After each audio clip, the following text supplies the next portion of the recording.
This is a Dynamite Network podcast.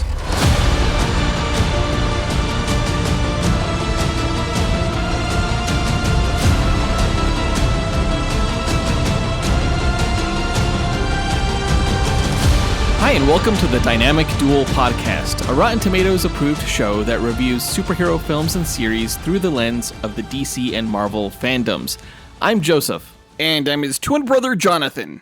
And in this episode, we are going to review the 1984 film Supergirl. It's a terrible movie, which is one of the reasons why I never wanted to review it back when we were doing this show weekly.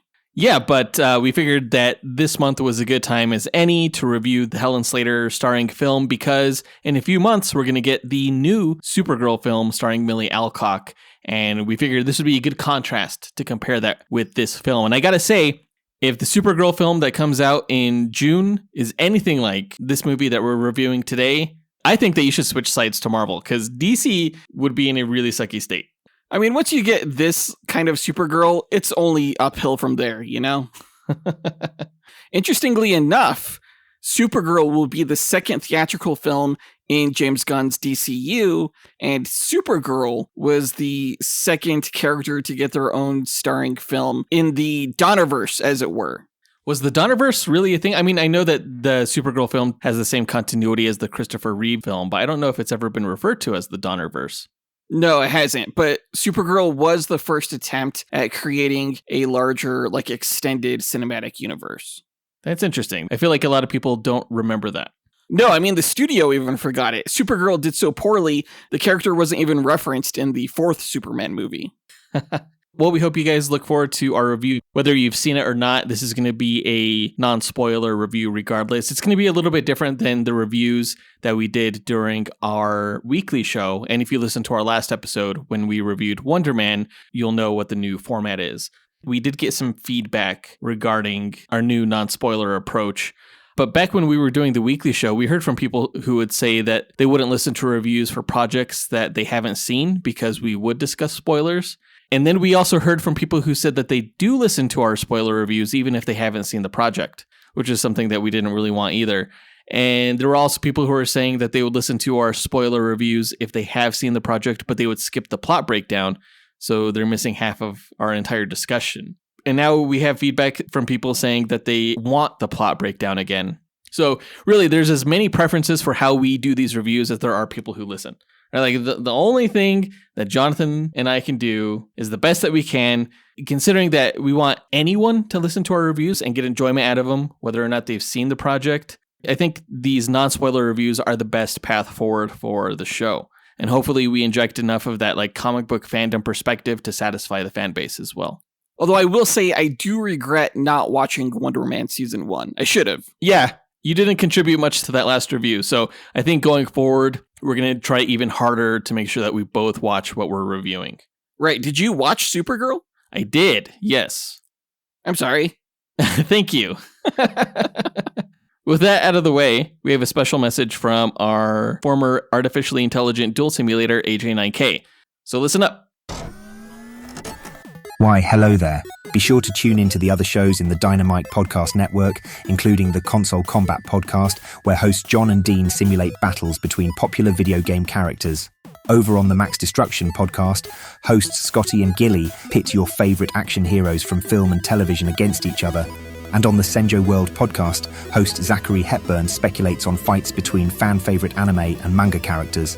Visit dynamicpodcasts.com or click the link in our show notes to listen to all the shows in the Dynamite Podcast Network. Pip pip cheerio. Thanks, AJ9K. As I mentioned earlier, our last episode, we did a review of Wonder Man Season 1, during which we discussed a lot of the characters in that show that appeared in the comic books, and then asked you guys who you thought would make a good matchup for some of those characters. The best response we got on our Discord, and join our Discord, guys, the link is in our show notes, but people wanted to see who would win in a fight between the Grim Reaper, aka Eric Williams, who's the brother of Wonder Man, who ends up turning into a bad guy. They wanted to see who would win between Grim Reaper and the Phantasm, who is a Batman villain most prominently featured in the Mask of the Phantasm, but also appeared in the comic books. We did run the stats on that matchup using our duel simulator. AJ9K, the results, please.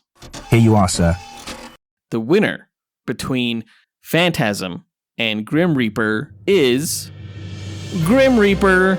Out of 1,000 simulated matches, Grim Reaper beat Phantasm 62.8% of the time, or 628 out of the 1,000 matches, whereas Phantasm only won 37.2% of the time. Which kind of sucks because Phantasm is a pretty badass character. Mask of the Phantasm is still to this day one of the best Batman movies out there, and that film, of course, introduced Phantasm. I mean, the characters are similar thematically, but I did go with the black magic version of Grim Reaper, not the technological version. So this is the version of Eric Williams who died and then was resurrected and given the powers of necromancy with an enchanted scythe that could not only cut through anything, but could also shoot magic energy and absorb the energy of others. Wait, so you're telling me that you cheated? You just told me that. I'm just telling you I'm going with the best version of the character, whereas there is no good version of any DC character ever. So there you go. I guess Andrea Beaumont is the best version of the Phantasm. Still looks cooler than the Grim Reaper, though. Hey, it's hard to beat Phantasm's look, for sure. But now let's give a quick breakdown of the comic book histories of characters that appear in Supergirl in a segment called Who's Who. So there aren't a lot of major characters in the Supergirl movie that also appeared in the comics. Most of the characters that have comic book backstories are really just cameos, more or less. Of course, Supergirl appears in the comic book. We did a complete breakdown of her history in our Supergirl versus Captain Marvel Duel episode from years back. But this film particularly focuses on her pre-Crisis on Infinite Earths history, where Kara Zor-El was born in Argo City, a surviving fragment of Krypton that drifted through space after the planet's destruction. Raised by her parents, Zor-El and Allura, Kara lived a happy childhood until a meteor shower pierced Argo's protective lead shielding, exposing the citizens to deadly radiation. To save their daughter, Kara's parents sent her to Earth, where she was meant to be raised by her cousin, Superman. Upon arriving, Kara displayed the same powers as Kal-El under Earth's yellow sun. To protect her secret identity, Superman kept her existence hidden while training her as a hero. Kara adopted the secret identity of orphan Linda Lee at the Midvale Orphanage, secretly performing heroic deeds while learning to control her abilities. Eventually revealed to the world as Supergirl, Kara became a respected hero, joined the Legion of Superheroes, and fought alongside Earth's greatest champions, until she sacrificed her life battling the Anti-Monitor during the Crisis on Infinite Earths event. She has the same powers as Superman, which include super strength, speed, and durability, enhanced senses, heat vision, freeze breath, and of course, flight. She also shares her cousin's vulnerability to kryptonite and magic. Another prominent Superman character from the comics that appears in Supergirl is Jimmy Olsen. We never did a duel with him, probably because he doesn't typically have superpowers. Many people know him as the young photojournalist at the Daily Planet, known for his optimism and his knack for getting into trouble alongside Lois Lane. In the comics, he often finds himself at the center of strange adventures, frequently relying on Superman to bail him out, and over the years, he's even gained temporary powers and transformations, though he remains best known as Superman's best pal. Lucy Lane is also in this film. She's the younger sister of Daily Planet reporter Lois Lane. In the comics, she was introduced as a flight attendant and frequently appeared as Jimmy Olsen's on-again, off-again girlfriend. Finally, Fred Danvers. He, in the comics, is a kindly Midvale engineer who, along with his wife Edna, adopts Kara from Midvale Orphanage, giving Supergirl a human family and helping her establish her civilian identity as Linda Lee, later Linda Lee Danvers. Fred doesn't adopt Kara in this film, he's instead adapted as her school principal. And those are all of the comic book characters in this movie. I think if we were to do a duel with one of them, it would be Jimmy Olsen against Rick Jones. Yeah, Rick Jones or Betty Brant or Robbie Robertson. I think one of those guys would work. Let us know in the Discord who you think would be a good duel for Jimmy Olsen. And in our next episode, we'll run the stats and give you guys the results of that match. What about Zoltar? Was Zoltar in the comic books? He was not. That doesn't surprise me. What was the name of the main witch lady in this movie? Played by Faye Dunaway? Salinas. I'm guessing she wasn't in the comic books either. No, she wasn't. And neither was Ethan, if you were wondering. I wasn't. Okay. But now let's move on to the main event of this episode, where we review 1984's DC film, Supergirl.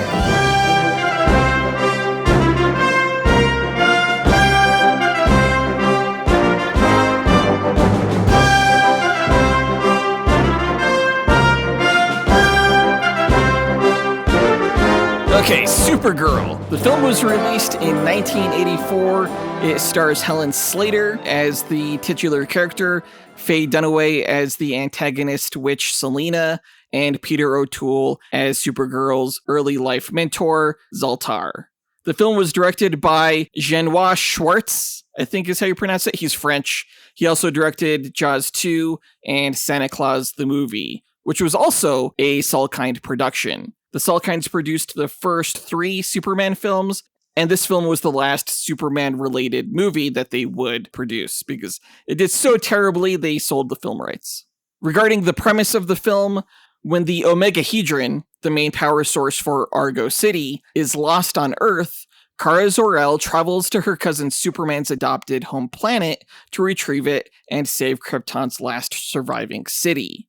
Empowered by Earth's yellow sun, Kara adopts the mantle of Supergirl while blending into human society as Linda Lee, a student at the Midvale School for Girls. But the Omegahedron falls into the hands of Selina, a power-hungry witch who uses its energy to fuel her dark magic and bend the world to her will, beginning with a handsome landscaper named Ethan. As Selina's power grows and Ethan finds himself drawn instead to Supergirl, Kara must reclaim the Omegahedron before the witch's ambitions spiral out of control. Now, this movie is not the most faithful adaptation to the comics, not that it necessarily needed to be, and the Christopher Reeve films helped redefine the character of Superman for the general public, who largely knew of Superman from cartoons and his radio show. But Supergirl was comparatively much more of a blank slate. As I said earlier, very few of the film's primary characters are from the Supergirl comics. Characters like Zoltar, Ethan, and Selina are original to the film, along with its MacGuffin, the Omegahedron.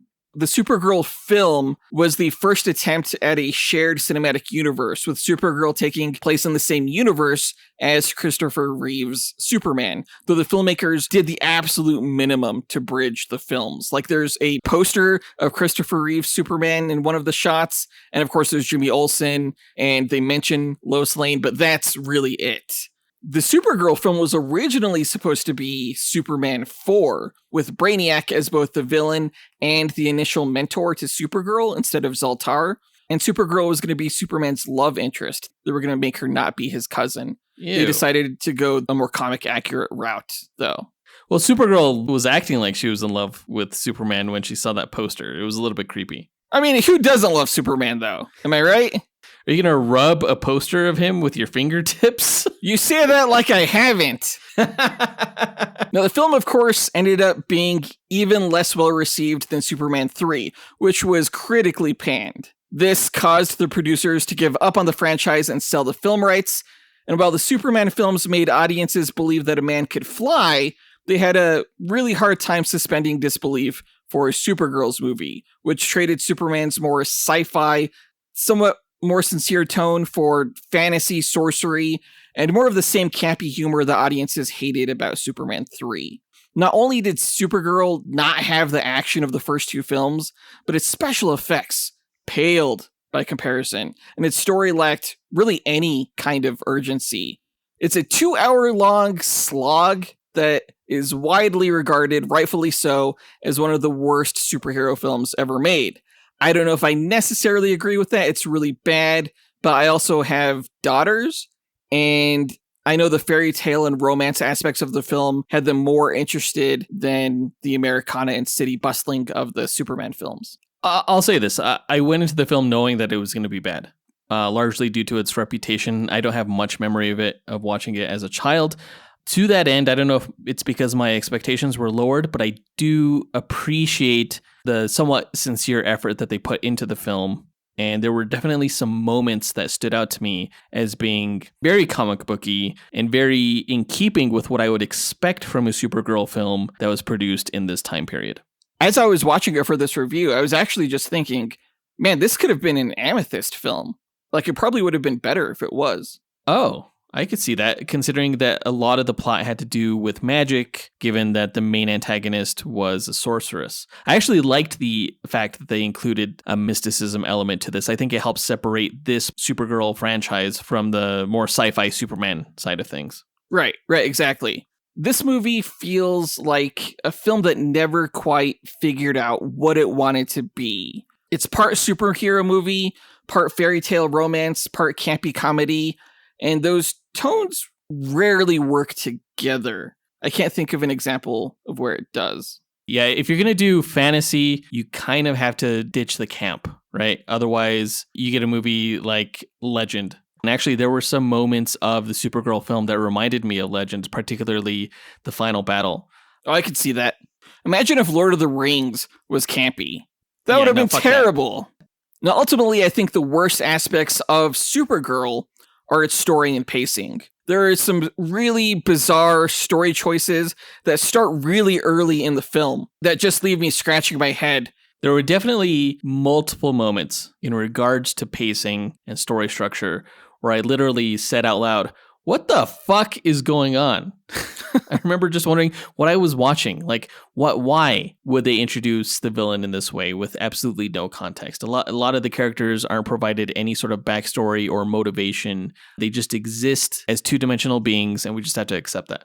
No, Selina's motivation in this film is the absolute weakest motivation for a villain in any comic book movie, hands down. And the fact that Selina and Supergirl don't even meet until over an hour and 20 minutes into the runtime is laughable and embarrassing. For most of the movie, I was bored as hell. The pacing was just so all over the place. What really redeemed the film in even a minor way was the latter half of the story, which really went places that I was not expecting and actually started to become more of a sci-fi fantasy mashup that I found infinitely more interesting than the Earth setting in the former half. There's so much that I would have cut from this film. Like, I would have cut the alter ego of Linda Lee out completely. Now, I understand that that's part of the character's comic backstory, but I also think she doesn't really need that in the same way that Clark Kent does, because she wasn't raised on Earth. Yeah, that's true. I mean, if there's one good thing I could say about the film, it's that the performances were earnest.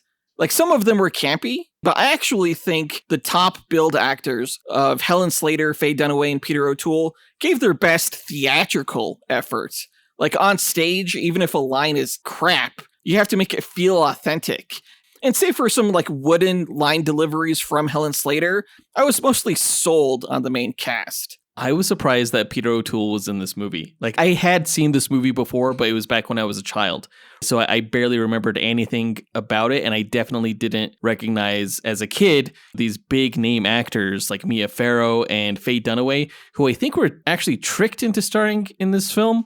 I agree. Because it is quite the prestige cast. And they were probably like sold on the idea of starring in a big franchise and being like Gene Hackman in the first Superman film. But they probably didn't read the script before signing on, is my guess, because I don't believe that they actually would have participated in this if they had. Well, Peter O'Toole was like the Marlon Brando of the first Superman movie, for sure. Just an Oscar caliber actor in this very, very sci-fi role. Although Marlon Brando was way better in the Superman movie than Peter O'Toole was here. For sure, for sure. Actually, I believe O'Toole was nominated for a Razzie Award for this performance. Damn! I didn't know that. Poor guy. I mean, the dialogue was cheesy as hell. I can't imagine anyone less than the most talented actors out there delivering some of these lines. Faye Dunaway, I think, just had some really poor choices around the 80s in her career. Between like this and Mommy Dearest, she went full camp. And to her credit, she's probably one of the few that can go full camp and still maintain some level of respectability. Oh, I agree. I actually thought it was the comedic supporting characters like Nigel, Bianca, Lucy, like those two creeps that Supergirl first encounters when she lands on Earth that really brought the film down, acting-wise, performance-wise. Yeah. I would say while this film lacks the urgency and spectacle and sincerity that made the first two Superman films special, there's still this earnest charm to Helen Slater's performance that keeps it from being completely unwatchable.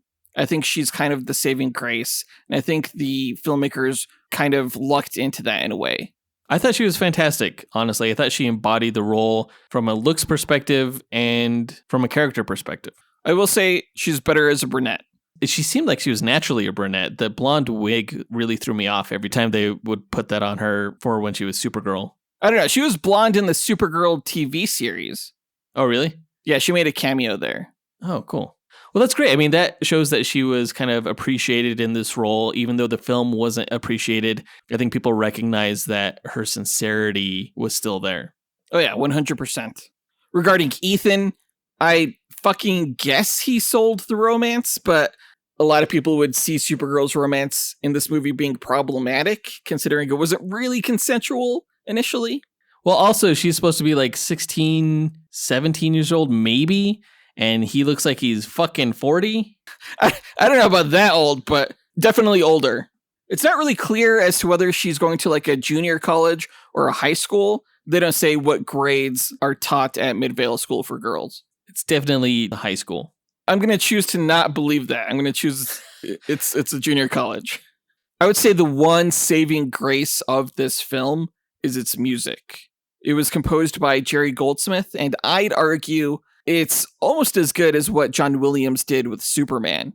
Like, that's very iconic, very fanfare-y, but so is this, and I think it deserves to stand side by side with that. I did like the opening credits, I'll say that.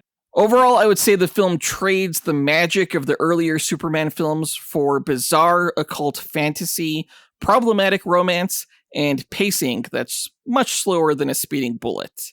I'm giving it 1.5 out of 5 stars, a rotten rating on Rotten Tomatoes. I think we expected that. I agree with that rating, though, because I would put this film somewhere in between Steel with Shaquille O'Neal, which is probably just as poorly produced as this film, although it was made a decade later, which means it has no excuses. I would put this in between that and Fantafour-Stick. And, you know, there's a little bit more worthwhile in a movie like that than there is in Supergirl. Supergirl, I think, is comparable to a film like Batman and Robin in that it's god-awful, but there are like pieces that you can pick out and say, oh, that's pretty cool. Very few, but yeah, they exist. Before we wrap up, though, Jonathan, I know you don't want to discuss spoilers, but are there any spoilers you can give us, even out of context ones? Absolutely. In this film, you'll see Ethan get knocked out amidst the NFL's Patriots and Rams. You'll also see Selena snatch Nigel's African shaft. And finally, you'll see Zoltar squirt in Kara's mouth. I knew you were going to say something like that. That was a weird moment, but yeah, you got to see it to believe it. Right. I think that does it for this review, guys. AJ9K, help close us out. Thanks for listening to Dynamic Duel. Visit the show's website at dynamicduel.com and follow us on Instagram at Dynamic Duel Podcast. Don't forget to listen to the other shows in the Dynamite Podcast Network, including Max Destruction, Senjo World, and Console Combat. All right, Jonathan, I don't know what our next episode is going to be, but is there anything that you're really looking forward to that's coming out in the upcoming months? I'll tell you what I'm not looking forward to, or that I'm horribly saddened by. The Lanterns trailer that came out. Really? Oh, no. Why? So there was like no project that I was looking forward to more, but the first trailer looks so unbelievably, I don't want to say different from what I was expecting, because I knew it was going to take place on Earth and be inspired by shows like True Detective. But just seeing it played out made me realize how little Green Lantern cosmic mythology we're probably going to end up seeing in this show. I really like True Detective, but I think I agree in that Green Lantern belongs in space. It's a cosmic saga, so it comes across as really weird to see it taking place like in a Dust Bowl. It makes it feel very low budget, which is exactly what it is. It's dime store Green Lantern. Absolutely. That being said, I would not be surprised if it's actually really fucking good. Maybe it's like the Joker of DC television. Like, they wanted to tell this story, but they just figured they would tell it with comic book characters in order to draw an audience. Yeah. Maybe that's exactly what this is. And in that Probably. case, yeah, maybe it'll be really good.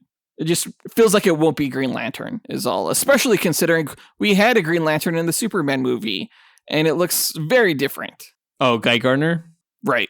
Well, I'm looking forward to Daredevil, which debuts in just a couple days here, actually, in about a week. We probably won't get to that review next month. It might have to wait until the month following in May. So we'll have to figure out what to review in April. Look forward to that. Don't forget to join our Discord. It's free. The link is in the show notes. And we will talk to you guys next time. Up and away. True believers. The twins recorded this review before spring break, so they'll discuss their excitement for the Spider-Man Brand New Day trailer next time. If you were looking for me to say something funny, too bad. I'm hungover as shit.